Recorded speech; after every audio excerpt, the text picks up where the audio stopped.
அன்பின் இரட்சகர் இயேசு கிறிஸ்துவின் நாமத்தில் வாழ்த்துக்கள். நீதிமொழிகள் 4ஆம் அதிகாரம் 5ஆம் வசனத்திலிருந்து 9ஆம் வசனம் வரை. ஞானத்தை சம்பாதி, புத்தியையும் சம்பாதி, என் வாயின் வார்த்தைகளை மறவாமலும் விட்டு விலகாமலும் இரு. அதை விடாதே, அது உன்னை தற்காக்கும். அதன் மேல் பிரியமாயிரு, அது உன்னை காத்துக்கொள்ளும்.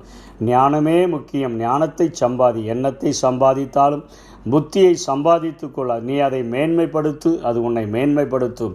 நீ அதை தழுவிக்கொண்டால் அது உன்னை கனம் பண்ணும். அது உன் தலைக்கு அலங்காரமான முடியை கொடுக்கும். அது மகிமையான கிரீடத்தை உனக்கு சூட்டும் என்று சொல்லி சாலமோன் இங்கு ஒரு ஆலோசனை கொடுக்கிறதை பார்க்கிறோம். தன்னுடைய மகன்கள் பிழைத்திருக்கும்படியாக முதல் சாப்டரில் 1ஆம் வசனத்திலிருந்து 4ஆம் வசனம் வரை, அப்பொழுது நீ பிழைப்பாய். ஒரு இல்லம் என்னும் பள்ளிக்கூடத்திலே பிள்ளைகள் தன்னுடைய தகப்பனிடத்திலும் தாயிடத்திலும் பெற்றுக்கொள்ளுகிற தேவ ஆலோசனையின் மூலமாக அவர்கள் தேவனுக்கு பிரியமுள்ள ஒரு வாழ்க்கை வாழ்கிறபடினாலே அவர்கள் பிழைத்திருப்பார்கள் என்று சொல்லி பிழைப்பதற்கான ஒரு வழியை சொல்லிக் கொடுத்த மிகப்பெரிய சாலமோன் ஞானி இங்கே சம்பாத்தியத்தை குறித்து ஒரு போதனையை கொடுக்கிறதை நாம் பார்க்கிறோம். இன்றைக்கு உலக பிரகாரமான பெற்றோர்கள் தங்களுடைய பிள்ளைகள் நன்றாக படித்து நல்ல பட்டங்களை பெற்று மிக உயர்ந்த பதவிகளில் இருந்து கை நிறைய சம்பாதிக்கணும், காசுக்காக அவர் அலைந்து திரிந்து விடக்கூடாது என்பதிலே எல்லோரும் முயற்சி எடுக்கக்கூடியவர்களாக இருக்கிறோம். ஆனால் இங்கே வேதமானது அதற்கு மேலான ஒரு ஆலோசனையை கொடுக்கிறது. அவைகள் தேவைதான், ஆனாலும் அவைகளுக்கு மேலாக ஞானத்தை சம்பாதி, புத்தியையும் சம்பாதி, என் வாயின் வார்த்தைகளை மறவாமலும் விட்டு விலகாமலும் இரு. நீ அப்படி சம்பாதித்தால் அது உன்னை பாதுகாக்கிறது. ஒரு தற்காப்பு கலையை போல உன்னை பாதுகாத்து கொள்ளும். அது உன்னை பாதுகாத்து கொள்ளும் என்று சொல்லுகிறார். அது உன்னை மேன்மைப்படுத்தும், உன்னை கனம் பண்ணும், உன் தலைக்கு அலங்காரமான முடியை கொடுக்கும், மகிமையான கிரீடத்தை உனக்கு சூட்டும் என்றெல்லாம் அவர் இங்கே சாலமோன் ஞானி சொல்லுகிறதை பார்க்கிறோம். இன்றைக்கு வேதம் சொல்லுகிற காரியம் ஞானத்தை சம்பாதிக்கும்படியாக, புத்தியை சம்பாதிக்கும்படியாக பிள்ளைகளுக்கு நாம் அறிவுறுத்த வேண்டும் என்று சொல்லுகிறது. ஞானம் என்ன, புத்தி என்ன என்றால் அர்த்தமுள்ள ஒரு தெய்வீக வாழ்விற்கு தேவ ஞானம்தான் மிகவும் தேவை உள்ளதாக இருக்கிறது. அதை பிள்ளைகளுக்கு நாம் போதிக்க வேண்டும். நீதிமொழிகள் 3ஆம் அதிகாரம் 22ஆம் வசனத்திலே அது மெயின் ஞானமானது. அது ஆத்துமாவுக்கு ஜீவனையும் நம்முடைய கழுத்துக்கு அலங்காரமுமாய் இருக்குமே, அதனை பிள்ளைகள் சம்பாதிக்கும்படியாக அவர்களுக்கு போதிக்க வேண்டும். இதனை எல்லாவற்றிற்கும் மேலாக, உலக பிரகாரமான சம்பாத்தியத்திற்கு மேலாக நாட வேண்டும் என்கிற ஒரு வாஞ்சையை அவர்களுக்குள்ளாக நாம் உருவாக்க வேண்டும். ஞானமானது 2 வழிகளில் உருவாகக்கூடியதாக இருக்கிறது.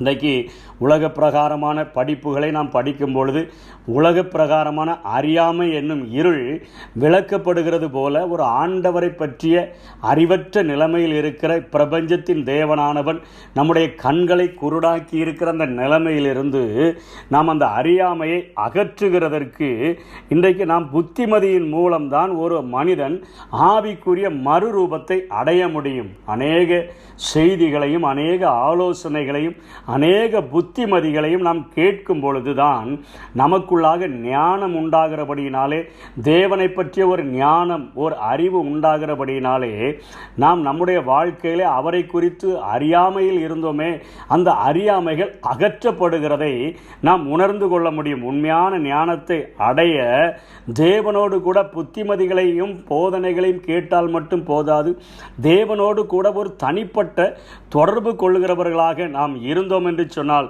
அதிலும் விசேஷமாக விசுவாசிகள் கர்த்தருக்கு பயந்து தீமையை விட்டு விலகுகிறவர்களாக நாம் இருந்தோம் என்று சொன்னால், ஞானமானது நம்முடைய வாழ்க்கையில் சத்துருவினால் உண்டாக்கப்பட்ட எல்லா அறியாமையும் அகற்றி நம்மை தேவனுடைய அருகில் கொண்டு வரக்கூடியதாக இருக்கிறது.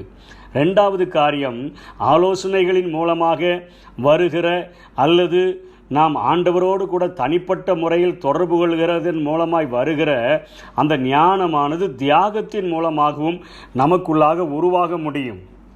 நீதிமொழிகள் 3ஆம் அதிகாரம் 13, 14, 15 அதன் வர்த்தகம் வெள்ளி வர்த்தகத்திலும் அதன் ஆதாயம் பசும் பொன்னிலும் உத்தமமானது, முத்துக்களை பார்க்கிலும் அது விலையேறப்பெற்றது.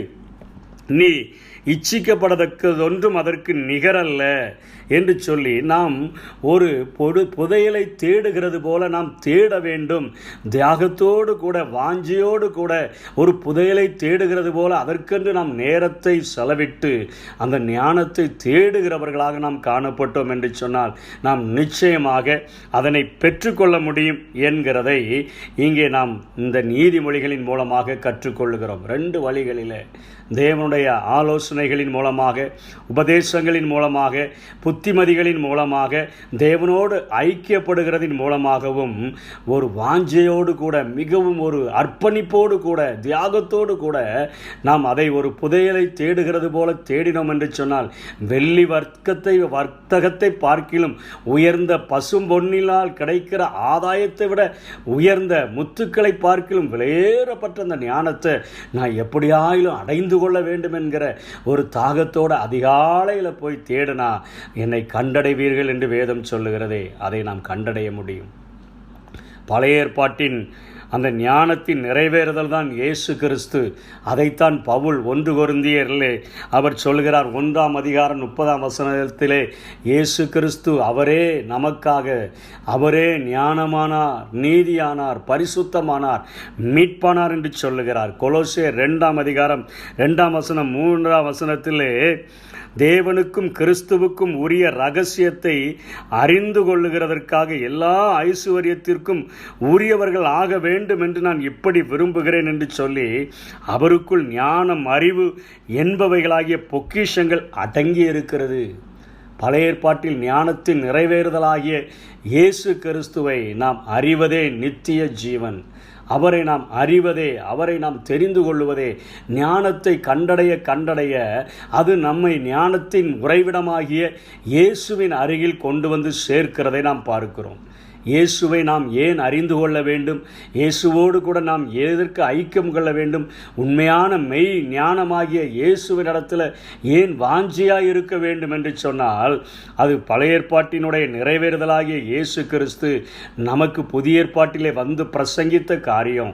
நானே வழியும் சத்தியமும் ஜீவனுமாய் இருக்கிறேன் என்று சொன்னாரே. எங்கே செல்வதற்கு? மனம் திரும்புங்கள், பரலோக ராஜ்யம் சமீபமாய் இருக்கிறது. இன்றைக்கு உலகத்தில் நம் ஞானத்தையும் புத்திமதியையும் சம்பாதித்து ஒரு மறுரூபம் ஆகிறதற்கு நம்முடைய வாழ்க்கையை நாம் ஒப்பு கொடுத்தோம் என்று சொன்னால் தேவனோடு கூட ஒரு நெருங்கிய ஐக்கியம், ஒரு தியாகத்தோடு கூட அவரை தேடுகிறவர்களாக இருந்தோம் என்று சொன்னால் இயேசு கிறிஸ்துவை பெற்றுக்கொள்கிறவர்கள் மாத்திரமல்ல, அவர் காட்டுகிற பாதையாகிய நானே வழியும் சத்தியமும் ஜீவனுமாய் இருக்கிறேன் என்று சொல்லுகிறாரே, அப்படிப்பட்ட எதிர்காலத்தில் நித்திய வாழ்க்கையாகிய அந்த பரலோக ராஜ்யத்தை சென்றடையக்கூடிய ஒரு வெளிப்பாடை பெற்றுக்கொள்ள முடியும். அதனால தான் மத்தேயு 13ஆம் அதிகாரம் 44ஆம் வசனத்தில் சொல்லுகிறார், பரலோக ராஜ்யம் நிலத்தில் புதைந்திருக்கிற ஒரு பொக்கிஷத்துக்கு ஒப்பாய் இருக்கிறது. 45ஆம் வசனத்தில் சொல்றார், நல்ல முத்துக்களை தேடுகிற வியாபாரிக்கு ஒப்பாய் இருக்கிறது என்று சொல்லி. ஆகவே ஞானத்தை கண்டடைகிறவன் ஜீவனை கண்டடைகிறானே, அவன் இயேசுவை கண்டடைகிறான். அந்த இயேசு நம்மை பரலோக ராஜ்யத்தின் வாசிகளாக நம்மை ஆயத்தப்படுத்துகிறார். இந்த உலக வாழ்க்கை அநித்தியமான ஒரு வாழ்க்கை. நித்திய வாழ்க்கைக்கு நம்மை கொண்டு செல்கிறதற்கு இந்த உலகத்தில் சம்பாதிக்கிற எந்த ஒரு சம்பாத்தியத்தினாலும் நாம் அந்த நித்திய வாழ்க்கையை பெற்றுக்கொள்ள முடியாது. ஆகவே தான் இங்கே சாலமோன் ஞானி ஞானத்தை சம்பாதி, புத்தியை சம்பாதி, என் வாயின் வார்த்தைகளை மறவாமலும் விட்டு விலகாமலும் இரு. ஏன்னு சொன்னால் இந்த உலக வாழ்க்கை ஒரு வாடகை வீடு.